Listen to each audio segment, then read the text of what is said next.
Woven सेना का stand लेते हुए पूरे घर के सामने नजर आ रहे हैं अब अविनाश मिश्रा। देखिए, अविनाश मिश्रा ने जो है विविन सेना को नॉमिनेट तो कर दिया है। नॉमिनेट करने के बाद जो है काफी सारा माहौल घर के अंदर बदल चुका है और विविन और अविनाश के बीच में भी काफी सारी बातें हुई, काफी सारी चीजें क्लियर हुई, जो चीजें अविनाश के माइंड में चल रही है और इनके बीच में जो भी चीजें हुई अभी वो सॉर्ट हो चुकी हैं। और आप लोग जो है काफ़ी सारी चीज़ें अभी आने वाले एपिसोड में जो है वो देखने वाले हैं। आपको और भी चीज़ें समझ में आ जाएंगी कि आखिरकार क्या सब चीज़ें किन के दिलों में, दिमागों में आखिरकार क्या सब चीज़ें चल रही हैं। अब सारा जो है जिसके दिमाग के बारे में मैंने पहले ही सुबह ही आप लोगों को बताया था, वही मुद्दा जो है यहाँ पर वो फिर दोबारा से उठाती हुई नजर आई। हालांकि सारा जो है इस हफ्ते नॉमिनेट नहीं है, पर बार बार जब उसको ये चीज़ बोली गई कि सारा तुम जब भी नॉमिनेट होती हो तब तुम ऐसा ही करती हो और फुटेज तक दिखा दी गई कि भाई तुमने क्या क्या सब चीज़ें की हैं, उसके बाद सारा ने जो है एक चीज़ पकड़ ली, जहाँ पर मिट्टी का तेल यानी कि करणवीर ने जो है सारा को ये बात बताई कि जब तुम्हारा अविनाश और ईशा के साथ और ये टिश्यू फेंकने वाला मुद्दा हुआ था, तब उस वक्त जो है विविन को कन्फेशन रूम में बुलाया गया था और इन लोगों ने माइक उतार दिया था और विविन को बताया गया था कि इस वीकेंड के वार पे जो है फैसला सुनाया जाएगा। और फिर इन लोगों ने बोला कि भाई अविनाश और ईशा, इन लोगों ने बोला कि सारा या अरफीन से दोनों में से कोई एक जाएगा।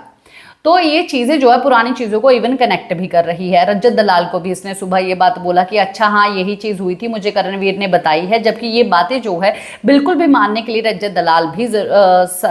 दलाल भी वहाँ पर यही बात बोल रहे थे कि तुम सिर्फ खुरापात कर रहे हो, मैं जो है विविन के ऊपर एक बार यकीन कर लूँगा, करणवीर के ऊपर मैं बिल्कुल यकीन नहीं करूँगा। ये बातें तुम एक्चुअली में अपने दिमाग में लेके मत आओ, जो भी चीज़ की थी वो तुमने की थी, तुम्हारे उसके चलते हुए जो है अरफीन एलिमिनेट नहीं हो सकता है। पर सारा जो है इस चीज़ को बस पकड़ के ही बैठी है।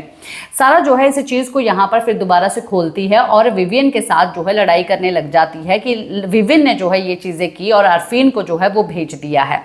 इन लोगों ने ही जो है फैसला लिया है, ये कन्फेशन रूम में गया था, ये हुआ था, वो हुआ था। अब विविन जो है सारा को समझाने की कोशिश कर रहे हैं, पर वहां पर जो है सारा बिल्कुल भी समझ नहीं रही है। और अब जो है अविनाश ये बात समझाते हुए नजर आए कि भाई देखो, अब भी जो है लड़ाई किसकी हुई थी, दिग्विजय, मेरी और रजत की। कन्फेशन रूम में किसको बुलाया गया, करणवीर और विविन को। वहां पर आप लोगों ने इस पूरी चीज का आखिरकार किसको दोषी ठहराया, सारा को। और सारा जो है वहां पर इंस्टिगेट कर रही थी, साफ तौर पे दिखाई दे रहा था, मुझे भी पता और सब लोगों को भी पता है कि इंस्टिगेट कर रही थी। पर विविन का कहना ये है कि वहां पर जो है मैंने एक अलग पीओवी दिया था, करणवीर ने अलग पीओवी दिया था और थर्ड पीओवी जो है वो सामने आया बिग बॉस का, और बिग बॉस के पीओवी से जो है हम लोगों का डिसीजन जो है वो इस तरीके का निकला कि हाँ भाई इस तरीके से इंस्टिगेट जो है वो सारा नहीं किया था। तो अब अविनाश का कहना यह है कि अगर उस वक्त भी या इस वक्त भी अगर सारा को ही ये बात दोषी ठहराया गया है तो इसमें गलत क्या है, सारा करती भी तो वैसा ही है। और मैं जिस आदमी को मैं बिल्कुल पसंद नहीं करता हूँ, करणवीर को, करणवीर के ऊपर इसने बॉटल फेंक के पानी तक फेंक दिया था और ये बात ये बोल रही थी कि भाई मैं पानी नहीं, मैं तो बॉटल ही मुंह पे मारने वाली थी और मैं इस बंदे को पसंद नहीं करता हूँ। और मैं जो है उसके पक्ष में आया और मैंने ये बात बोली कि भाई सारा गलत कर रही है, ये चीज़ें गलत है, तो आखिरकार वो गलत है तो गलत को गलत ही बोला जाएगा ना। तो सारा जो है ये चीज़ मानने के लिए तैयार नहीं है। सारा जो है बार बार ये चीज़ बोल रही है कि मैं इंस्टिगेट कर ही नहीं रही थी, दिग्विजय ये चीज़ें बोल रहा था, मेरे बच्चों के ऊपर जा रहा था, मेरे पति के ऊपर जा रहा था, मैं ये चीजें नहीं कर रही हूं।